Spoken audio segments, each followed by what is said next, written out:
নমস্কাৰ welcome to my channel. আজি আপোনালোকৰ বাবে লৈ আহিছোঁ লাইলিন দিয়া কুৰ্তি এটা কেনেকৈনো কাট কৰা হয়। প্ৰথমতে আমি লৈছোঁ এয়া লাইলিনখন আমাৰ আছে 1.5 মিটাৰ আৰু কুৰ্তিৰ পিচটো আছে 2 মিটাৰ। সো প্ৰথমতে এয়া লাইলিনটো এটা ফোল্ড কৰি লৈছোঁ। এতিয়া এয়া ফোল্ড কৰি ললোঁ। সো দুটা হৈ গ'ল আমাৰ ফোল্ড। এয়া আপোনালোকে দেখিবলৈ পাইছে। তাৰ পিছত আকৌ এটা ফোল্ড কৰি দিলোঁ। টোটেল আমাৰ ফোল্ড হ'ল 4টা। এতিয়া আমি ইয়াত ফিটাৰ সহায়ত লেংথটো লৈ ল'ম। এয়া প্ৰথমতে মই লেংথ লৈ লৈছোঁ। আপোনালোকে দেখিবলৈ পাইছে 32।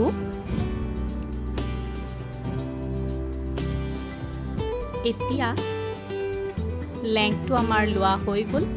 তাৰ পিছত আমি ললোঁ নেক আমি লৈছোঁ 2.5 আৰু শোল্ডাৰ লৈছোঁ 3 আৰু শোল্ডাৰৰ পৰা আমি হেণ্ডকাফটো ল'ম, অৰ্থাৎ হাতৰ জোখটো 6.5। হেণ্ডকাফটো লোৱা হোৱাৰ লগে লগে স্কেলৰ সহায়ত দাগ দি ললোঁ। এতিয়া হেণ্ডকাফৰ পৰা আমি চেষ্টটো লৈ লৈছোঁ। চেষ্ট আমাৰ টোটেল আছে 38। 38ক এতিয়া আমি 38ক 4ৰে ডিভাইড কৰিলে এভাগত পৰে 9.5 আৰু আমি য'ত কাটিম তাত 2 ইঞ্চি এটা বঢ়াই লৈছোঁ 11.5। এতিয়া স্কেলৰ সহায়ত আমি ড্ৰ কৰি দিলোঁ আৰু লগতে হাতখন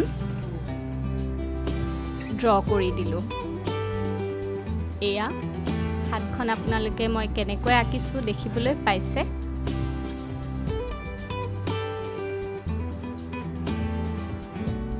এয়া আমাৰ হাতখন অঁকা হৈ গ'ল। আপোনালোকক সদায় মই এটা কথা কৈ আহিছোঁ, আপোনালোকৰ যদি প্ৰব্লেম হয় পেপাৰত আপোনালোকে এবাৰ কাট কৰি চাই ল'ব। এতিয়া শোল্ডাৰৰ পৰা আমি বডি লেংথ লৈ লৈছোঁ 14। এই 14ৰ পৰা আমি ৱেষ্টটো ল'ম। এটা ল'ম আমি 9 আৰু 2 ইঞ্চি বঢ়াই ল'ম 11। সেই একেধৰণে ৱেষ্টটো আমি টোটেল 36 হয়। এতিয়া সেই চেষ্ট আৰু ৱেষ্টটো আমি স্কেলৰ সহায়ত আঁকি ল'লোঁ।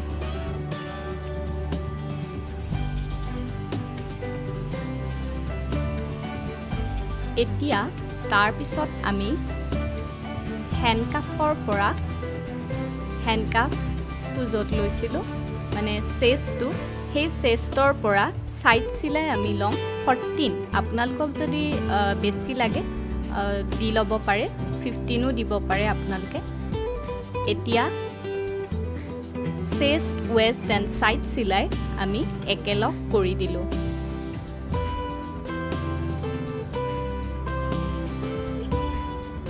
আমাৰ প্ৰায়খিনি অঁকা হৈয়ে গ'ল।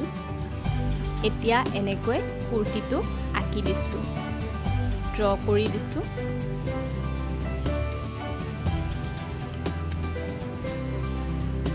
আমাৰ এতিয়া লাইলিনত অঁকা হৈ গ'ল। এয়া ফ্ৰণ্ট এণ্ড বেকটো আমি পিছত ড্ৰ কৰি ল'ম। এতিয়া আমি কেঁচিৰ সহায়ত কাট কৰি দিম।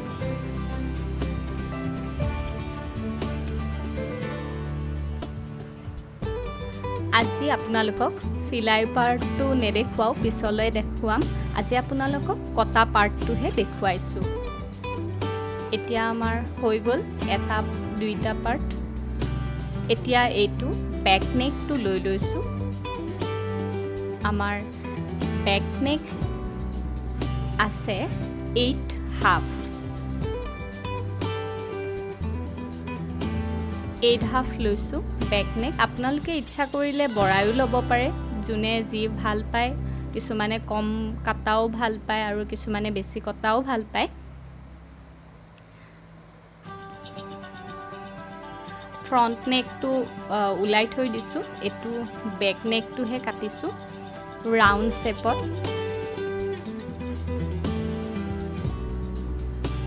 এতিয়া স্কেলৰ সহায়ত আমি ড্ৰ কৰিম।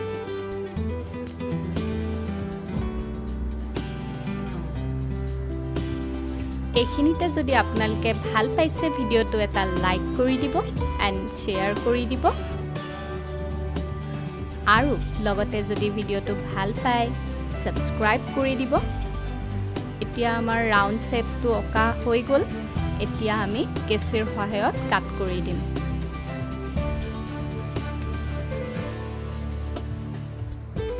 খুব উজু হয়। আপোনালোকে যদি কিবা বুজি নাপায় মোক কমেণ্ট বক্সত কমেণ্ট কৰি জনাব।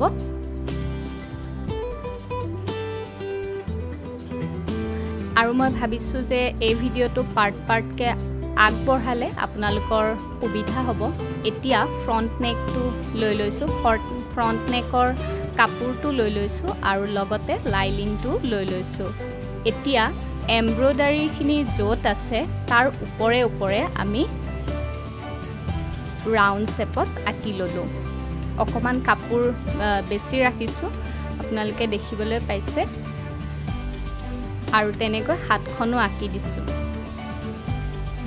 এতিয়া আমি লেংথ লৈ লৈছোঁ 39। এইকাৰণে মই লাইলিনটো 32 লৈছিলোঁ যে লাইলিনবোৰ সাধাৰণতে চুটি থাকে, আপোনালোকে দেখিবলৈ পায়। আৰু মোৰ টোটেল কাপোৰৰ লেংথটো হৈছে 39।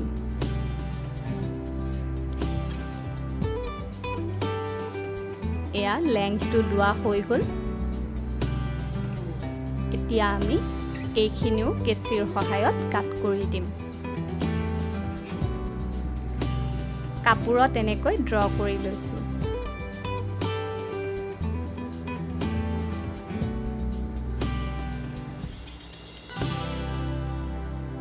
এয়া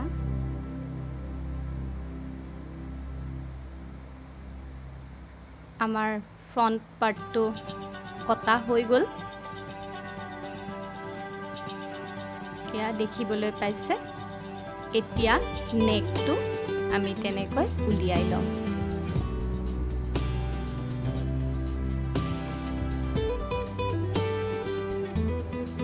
এয়া আমাৰ নেকটো এনেকৈ ৰাউণ্ড শেপত আঁকি দিলোঁ।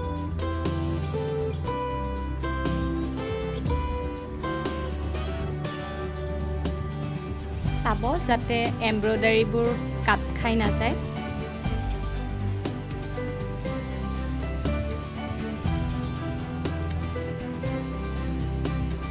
এনেকুৱা কাপোৰবোৰ খুব ভাল লাগে নহয়নে?